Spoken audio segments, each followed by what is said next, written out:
We're shining the spotlight on this streamer and gamer who's been crushing it on YouTube since 2019. With over 94,000 subscribers on 2 channels, he is basically an incredible gamer. But, have you ever wondered how much money he makes from his gaming and streaming channel? Well, let's take a peek at his monetization strategies. He has a link to his Twitch account in his channel's About section.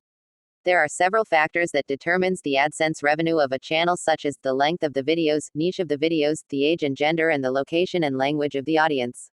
Now, let's talk AdSense revenue. Because, who doesn't love getting paid for their views? We're using the average RPM of $2, and considering he got 261,000 views in the last 30 days, let's do some math.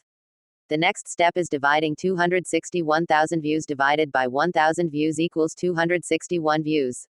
261 times $2 RPM equals $522 in the last 30 days. This is the end of the video. Until the next one. Peace.